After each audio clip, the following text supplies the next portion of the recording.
ডিভিসির জলে দ্বারকেশ্বরের বাঁধ ভেঙেছে, আর সেই বাঁধ ভেঙে যে বিপত্তি, সেই বিপত্তি কেমন বিপত্তি উঠছে খানাকুল।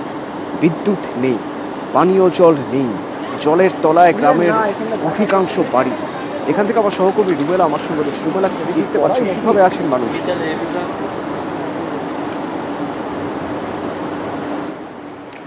অতনু, খানাকুল 1 নম্বর যেই জায়গায় আমি এই মুহূর্তে নৌকায় বসে রয়েছি, আসলে এটা হচ্ছে গ্রামের রাস্তা।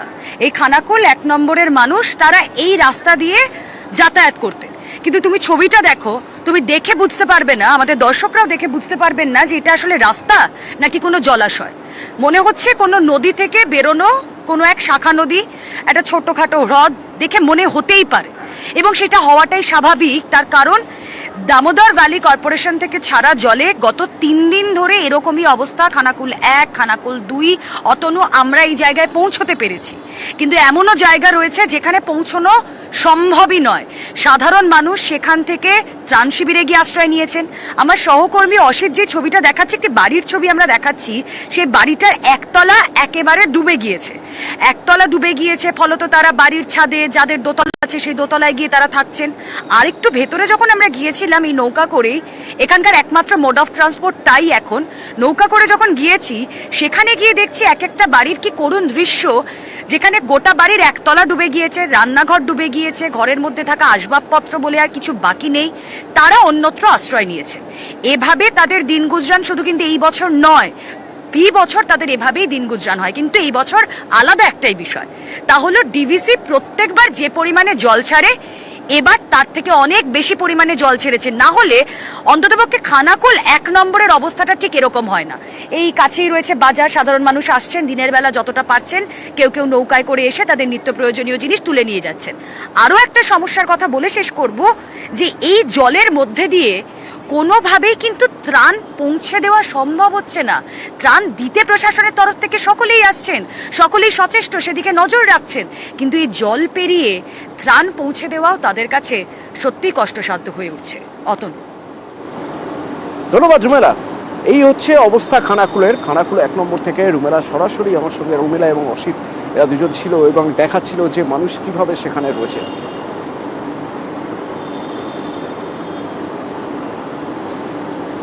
বাংলা ঝাড়খণ্ড সীমানার বিভিন্ন জায়গায় চেকপোস্ট সিল করে দেওয়া হয়েছে। কি অবস্থা সেখানকার, কত পরিমাণ গাড়ি সেখানে রয়ে গেছে জানবো। আমার সঙ্গে 3 জায়গা থেকে আমার 3 প্রতিনিধি থাকবেন। আমার সঙ্গে বিভিন্ন জায়গা থেকে থাকবেন প্রতিনিধি, যেমন ঝাড়গ্রাম থেকে আমার সঙ্গে থাকবেন রাজু থাকবেন, এবং আমার সঙ্গে শঙ্কর থাকবেন। তবে তার আগে, ঝাড়খণ্ডের জলে যখন বাংলা বানভাসী, এরকম একটা জায়গায় পাল্টা ঝাড়খণ্ডের সীমানা পশ্চিমবঙ্গ সরকার সিল করে দিয়েছে, তাহলে সেখানে যে গাড়িগুলো এপারে আটকে রয়েছে সেগুলো মানে তাদের যারা রয়েছেন তারা কি বলছেন, পণ্য আটকে রয়েছে, কি অবস্থা রয়েছে চেকপোস্টে, একটু তোমার থেকে প্রথমে জেনে নিতে চাইব দীপক।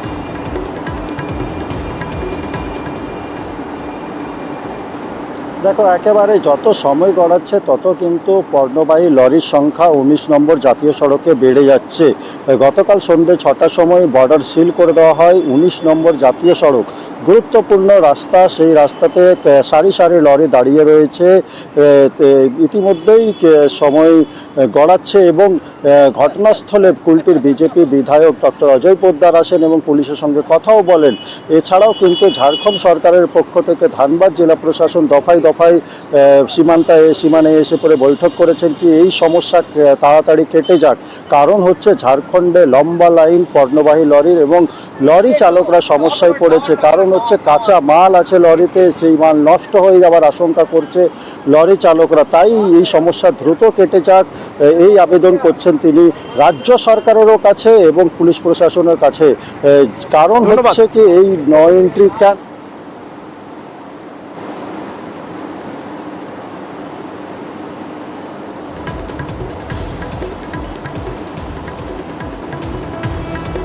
দীপক সঙ্গে থাকো, আরো একটা খবর আসছে, একটু ডিটেলে জানবো তোমার থেকে। আসানসোলের কুলটি একটু চেকপোস্টে সেখানে উত্তেজনা কেন?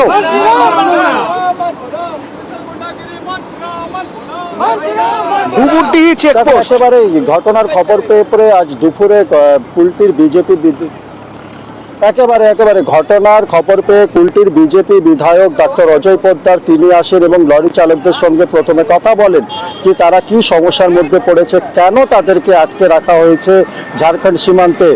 এরপরে যখন পুলিশ প্রশাসনের সঙ্গে কথা বলতে যায়, প্রশাসনের পক্ষ থেকে সাফ জানিয়ে দেওয়া হয় বিধায়ককে কি এই মুহূর্তে ঝাড়খণ্ড থেকে আসা পণ্যবাহী লরিকে এই রাজ্যে প্রবেশ করতে দেওয়া হবে না।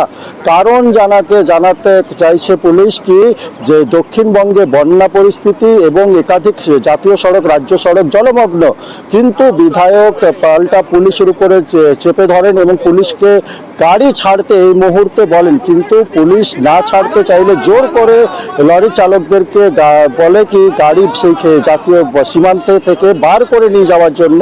তখনই কিন্তু পুলিশের সঙ্গে বচসায় জড়িয়ে যায় বিধায়ক ডক্টর অজয় পোদ্দার। এরপরে বিপুল পরিমাণে পুলিশ বাহিনী এসে পড়ে পরিস্থিতি শান্ত করেছে। বিধায়ক জানিয়েছে সন্ধে 6টার মধ্যে যদি পণ্যবাহী লরি এবং কাঁচা মালের গাড়িকে না ছাড়া হয় তাহলে তিনি বৃহত্তর আন্দোলন করবেন। পুলিশ কিন্তু পরিষ্কার জানিয়ে দিয়েছে অবস্থার উন্নতি না হলে এই মুহূর্তে যান চলাচল ছাড়া সম্ভব নেই। এদিকে ঝাড়গ্রাম সীমানাতেও এই একই অবস্থা, সার দিয়ে ট্রাক দাঁড়িয়ে রয়েছে। এখান থেকে রয়েছে আমার প্রতিনিধি রাজু। কি অবস্থা রাজু? দেখো, তুমি প্রথমে বলে রাখি, গতকাল যখন রাজ্যের মুখ্যমন্ত্রী নির্দেশ দিয়েছিলেন যে ঝাড়খণ্ড বর্ডার সিল করে দেওয়ার জন্য, সেক্ষেত্রে পুলিশের তরফ থেকে তৎপর সেই সমস্ত যে রাজ্য সড়ক বা জাতীয় সড়ক রয়েছে যেগুলো ঝাড়খণ্ড থেকে ঢুকছে সেই সমস্ত জায়গায় সিল করে ফেলা হয়েছে। ইতিমধ্যে যে কোনো পণ্যবাহী গাড়ি কিংবা অন্য যে সমস্ত গাড়ি যোগাযোগ ছিল তা সম্পূর্ণ বিচ্ছিন্ন হয়েছে, ব্যারিকেড করে দেওয়া হয়েছে পুলিশের তরফ থেকে। মূলত সেখানে জরুরি পরিষেবার জন্য যে সমস্ত গাড়িগুলো রয়েছে যেমন স্কুলের গাড়ি কিংবা অ্যাম্বুলেন্স, সেগুলোকেই ছাড় দেওয়া হচ্ছে। মূলত ঝাড়খণ্ড থেকে যেখানে যে জলাধার থেকে জল ছাড়া হয়েছে এবং এখানে যখন জল থই থই করছে সেই জায়গায় রাজ্যের মুখ্যমন্ত্রী যে ক্ষোভ প্রকাশ করেছেন, তারপরেও সেই রকমের কোনো ব্যবস্থা হয়নি। তারপরেই মূলত এই নির্দেশ এবং সেই নির্দেশের পরেই ঝাড়খণ্ড সীমান্তবর্তী এলাকায় পুলিশের কড়া ব্যবস্থাপনা। ইতিমধ্যে সারিবদ্ধভাবে চিচিরা যে জায়গাটা রয়েছে, সেই চিচিরার যে বর্ডার, সেই বর্ডারে সারিবদ্ধভাবে একের পর এক লরি দাঁড়িয়ে রয়েছেন। সেখানে লরি চালকরা অভিযোগ করছেন তাদের সমস্যার মধ্যে পড়তে হচ্ছে, তাদেরকে ভোগান্তির মধ্যে পড়তে হচ্ছে। তারা যেমন অভিযোগ করছেন ঠিক তেমনই আবার পুলিশের তরফ থেকে কড়াকড়ি ব্যবস্থাপনা নেওয়া হয়েছে। কোনো রকমের কোনো ফাঁক ফোকর রাখা হচ্ছে না, পুলিশের তরফ থেকে বিশেষ নজরদারিও রাখা। ধন্যবাদ। এবার একবার খড়গপুরের ছবি দেখে নেওয়া যাক। এখান থেকে রয়েছেন আমার প্রতিনিধি শঙ্কর। সেই একই রকম ছবি, যে ছবি আমরা দেখতে পাচ্ছি ঝাড়গ্রামে, সেই একই রকম ছবি এখানেও। সার দিয়ে দাঁড়িয়ে রয়েছে ট্রাক। যত সময় এগোচ্ছে তত ট্রাকের সংখ্যাও আরও বাড়ছে।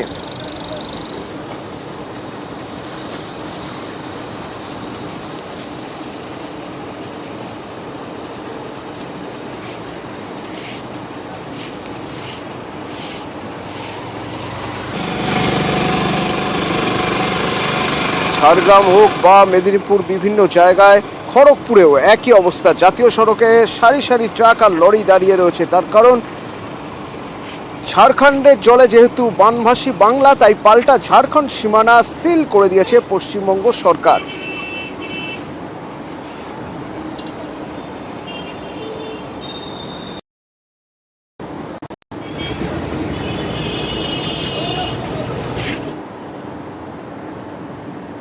আরও একটা গুরুত্বপূর্ণ খবর আপনাদের দিয়ে রাখি, তা হলো কলতান অডিও মামলায় মুক্ত জেল থেকে বেরোনোর পর তাকে নিয়ে রীতিমতো আবির।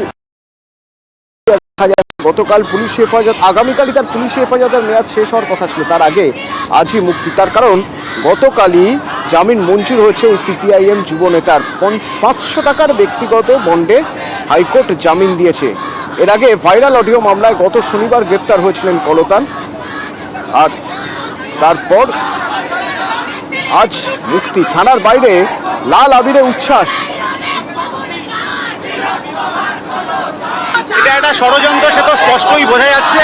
কিন্তু এই সময়কার সবচেয়ে বড় ষড়যন্ত্র ঘটেছিল 8ই আগস্ট মাঝরাতে, এই তিলোত্তমার নির্যাতন এবং খুনের ঘটনা। সেই ঘটনার যতক্ষণ অবধি না যথাযথ বিচার হচ্ছে ততক্ষণ অবধি আমরা কেউ হাল ছাড়ছি না। বরং এই ঘটনা আমাদের জীবনে আরো নতুন সাহস তৈরি করে দিয়েছে যে স্বৈরাচার যখন আমাদের বিরুদ্ধে লড়াইতে নেমেছে তখন আমরা ঠিক রাস্তায় আছি।